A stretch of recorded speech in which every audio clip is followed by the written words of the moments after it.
Direktorat Reserse Narkoba Polda Metro Jaya menangkap 3 orang kurir narkotika jenis sabu dan ekstasi jaringan Malaysia, Riau, Jakarta yang diselundupkan melalui salah satu pelabuhan tikus di Provinsi Riau. Dalam operasi ini, polisi menggeledah satu mobil yang sedang membawa ratusan kilogram narkotika jenis sabu dan puluhan ribu butir narkotika jenis ekstasi di Kabupaten Siak, Provinsi Riau. Untuk mengelabui polisi, para pelaku menyimpan 61 kg lebih narkotika jenis sabu dan 35 ribu butir ekstasi di bagian dalam badan mobil. Selain menangkap pelaku dan menyita barang bukti narkoba, polisi juga menyita 2 unit minibus yang digunakan pelaku untuk membawa narkotika ke Jakarta. Saat ini, pelaku telah ditahan di Rutan Narkoba Polda Metro Jaya dan penyidik masih terus melakukan pemeriksaan secara intensif untuk menjerat para pelaku dan bandar dengan pasal tindak pidana pencucian uang.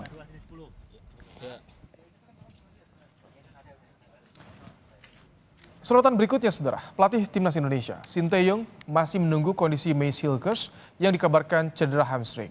Pekan depan, timnas Indonesia akan menjadi laga kualifikasi Piala Dunia zona Asia menghadapi Jepang dan Arab Saudi. Cederanya pemain belakang Mace Hilgers saat laga bersama FC Twente pada Sabtu lalu menjadi kabar buruk bagi timnas Indonesia yang akan melakoni laga krusial lawan Jepang dan Arab Saudi. Pelatih Sinteyong tidak ingin buru-buru mengambil keputusan sembari memantau kondisi terakhir Hilgers sebelum pendaftaran skuad ditutup. 좋은 선수고 지금 리그에서 잘하고 있고 아마 11월 11일 날 대표팀 소집할 것이다. 올 것이다. 그때 달라. 컨디션 따라서 다르고 컨디션 따라. Anggota Komisi 10 DPR dari fraksi Partai Demokrat, Anita Jakobaga, mengkritik proyek naturalisasi timnas Indonesia yang dilakukan PSSI. Anita mempertanyakan langkah PSSI yang terus-menerus meminta permohonan naturalisasi untuk pemain timnas Indonesia. Menurut Anita, Indonesia tidak kekurangan bakat sepak bola. Kritikan Anita disampaikan saat rapat paripurna DPR menyetujui naturalisasi 3 pesepak bola berdarah Indonesia, yakni Kevin Dix dan 2 pesepak bola putri. Sidang Dewan yang kami hormati sesuai dengan hasil keputusan. Semoga ini yang terakhir. Karena kita tidak miskin atlet. Siapa bilang kita miskin? Kita banyak atlet. Kenapa kita harus ambil dari luar terus? Apalagi saya dari Nusa Tenggara Timur, provinsi tertinggal, terbelakang, tetapi gudang atlet, Pak. Kalau hanya bisa lari, tinju, sepak bola, saya rasa pasti kita punya atlet banyak di Indonesia. Tetapi pertanyaan saya, kenapa kita harus mengambil dari luar? Bukan sekali, ini sudah beberapa kali. Perlu dipertanyakan dan perlu menjadi perhatian kita semua, Bapak Ibu, Komisi 10. Mau sampai kapan kita terus mengambil atlet dari luar? Negara Indonesia terhadap Kevin Dix yang saat ini bermain di klub Liga Denmark FC Copenhagen. Sekjen PSSI Yunus Nusi menyebut program naturalisasi pemain keturunan yang dilakukan PSSI sesuai saran dari pelatih timnas Indonesia Sinteyong. Sinteyong telah memberikan saran dan rekomendasi kepada PSSI. Bila PSSI ingin mencapai target sebagai singa Asia dan bahkan bisa lolos ke Piala Dunia, maka mohon maaf untuk para pemain-pemain yang ada di Indonesia saat ini, menurut Sinteyong belum mampu kita timnas untuk menuju ataupun lolos ke Piala Dunia. Sehingga Sinteyong atau tim pelatih merekomendasikan kepada PSSI sebagai saran dan rekomendasinya adalah merekrut dan atau mengambil bibit-bibit pemain-pemain yang ada di luar sana yang berdarah Indonesia. Anggota Komisi 10 DPR dari fraksi PDI Perjuangan, Denny Wahyudi alias Denny Cagur, mengapresiasi naturalisasi yang mulai membuahkan hasil. Denny berharap Indonesia tampil di Piala Dunia bukan lagi mimpi. Pada akhirnya mungkin kalau program jangka pendeknya naturalisasi, kita punya visi untuk mengangkat dulu prestasi timnas di kancah internasional, tapi pada jangka panjangnya suatu hari nanti mungkin kita bisa lebih berbuat banyak juga dengan atlet-atlet dari Indonesia. Tapi pada umumnya kita memberikan apresiasi untuk prestasi timnas hari ini. Semoga ini menjadi catatan dan kita bisa benar-benar melihat timnas Indonesia tampil di Piala Dunia. Terima kasih. Hingga kini sudah ada 17 pemain yang dinaturalisasi pada era kepelatihan Sintayong. Yang terbanyak pada posisi pemain belakang berjumlah 9 orang. Lalu lini tengah 3 orang, penyerang 4 orang, dan kiper 1 orang. Dengan kualitas yang dimiliki Kevin Dix, kehadiran pemain belakang berusia 28 tahun itu tentu sangat dinanti Sintayong untuk menambah kekuatan timnas Indonesia. Tim Liputan Kompas TV. DPR menyetujui permohonan naturalisasi terhadap pesepak bola Kevin Dix jelang laga kualifikasi Piala Dunia. Namun ada juga anggota Komisi 10 DPR yang mengkritik proses naturalisasi pemain timnas. Bagaimana menyikapi proses naturalisasi ini? Kita akan bahas bersama dengan pengamat sepak bola M. Kusnaini. Selamat petang, Bungkus. Selamat petang, Ibrahim. Bungkus, ada anggota Komisi 10 DPR yang mengkritik proses naturalisasi. Bagaimana menyikapinya seharusnya, Bungkus? Iya, itu gambaran peta pemahaman atau akseptabilitas masyarakat Indonesia terhadap naturalisasi ya. Artinya memang tidak semua masyarakat Indonesia dengan mudah menerima naturalisasi. Ada sekelompok masyarakat yang juga belum bisa menerima atau tidak menerima.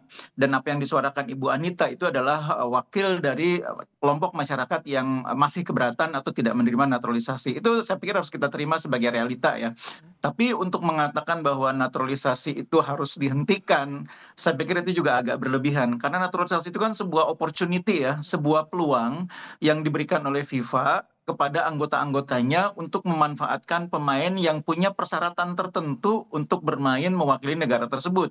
Jadi ini opportunity, peluang. Kalau peluang itu kan mau diambil atau tidak kan terserah kita.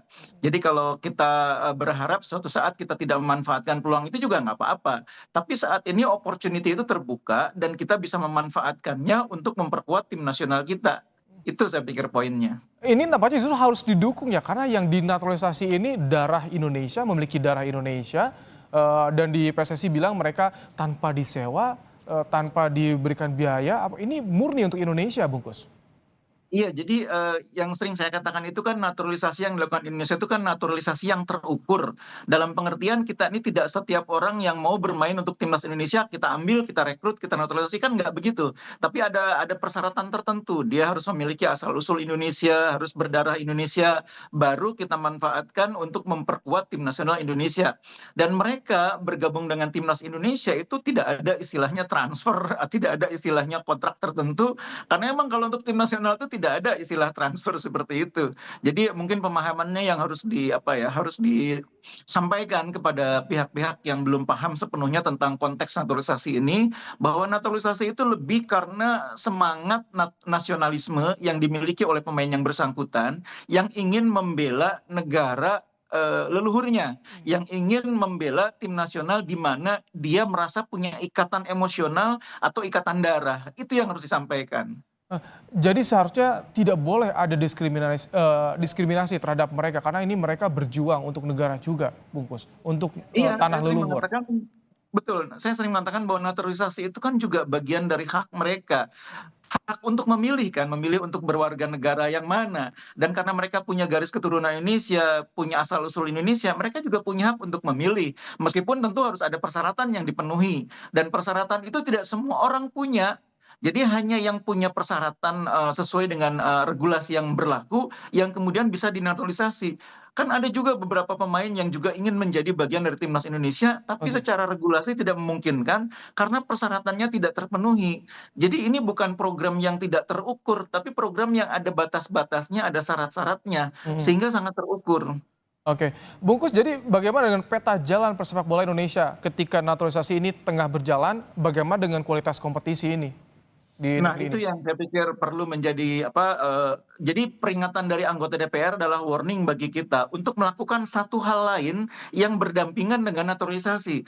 Jadi naturalisasi itu kan hanya sebuah opportunity, tapi pada saat bersamaan kita punya sebuah kewajiban memperkuat kompetisi domestik, kewajiban untuk memperkuat pembinaan usia muda. Nah, kalau itu dilakukan secara bersamaan, kompetisinya diperkuat, pembinaan usia mudanya diperkuat, lalu kita ambil juga opportunity naturalisasi, maka tim nasional Indonesia akan kuat. Jadi jangan satu sisi saja yang diperkuat, misalnya naturalisasi saja, tapi pada saat bersamaan kita tidak mengembangkan liganya, tidak mengembangkan pembinaan usia mudanya. Itu pada satu titik tertentu kita akan kehabisan juga opsi naturalisasi itu. Karena kan naturalisasi tidak setiap saat tersedia. Contohnya sekarang, sekarang. Kita pengen punya striker yang bagus, tapi kita cari kan juga nggak mudah faktanya. Jadi naturalisasi itu tidak dengan mudah dilakukan karena ada persyaratan-persyaratannya yang tidak setiap saat bisa tersedia. Oke, baik. Terima kasih Bung Kusnaini, Baik, pengamat baik. sepak bola telah menyampaikan pandangannya dalam program Kompas Petang sore hari ini.